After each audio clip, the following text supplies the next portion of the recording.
Duck, the Great Western engine, worked hard in the yard at the big station. Sometimes he pulled coaches. Sometimes he pushed trucks.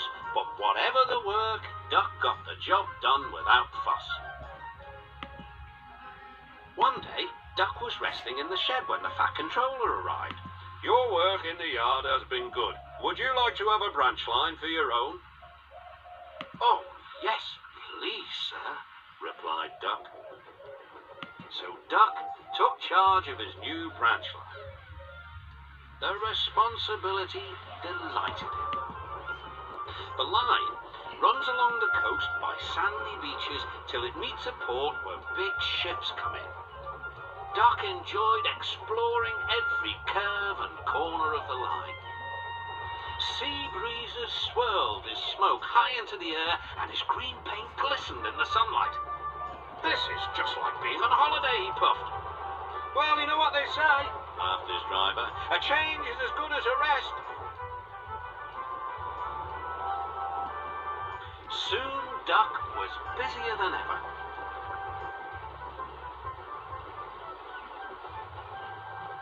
The Fat Controller was building a new station at the port, and Duck pushed the trucks wherever they were needed.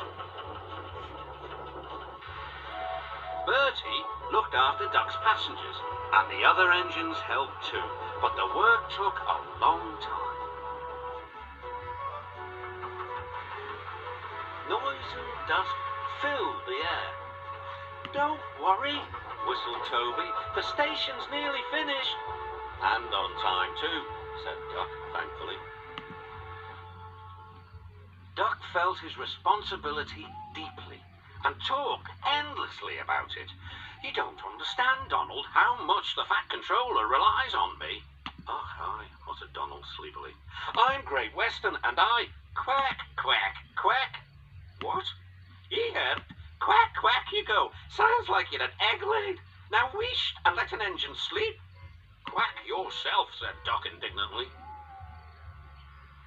Later he spoke to his driver. "Donald says I quack as if I'd laid an egg." "Quack, do you?" wondered his fireman. He whispered something to Duck and his driver. They were going to play a joke on Donald and pay him back for teasing Duck.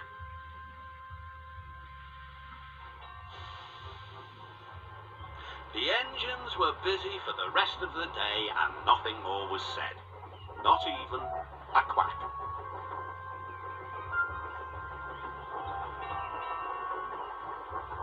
But when at last Donald was asleep, Duck's driver and fireman popped something into his water tank.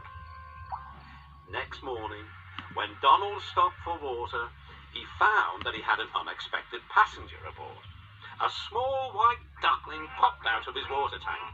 "Nay, who's behind this?" laughed Donald. The duckling was tame. She shared the fireman's sandwiches and rolled in the tender.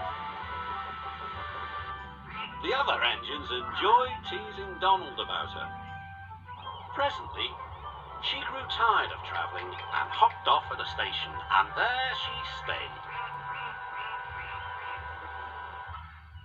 That night, Donald's driver and fireman got busy, and in the morning, when Duck's crew arrived, they laughed and laughed.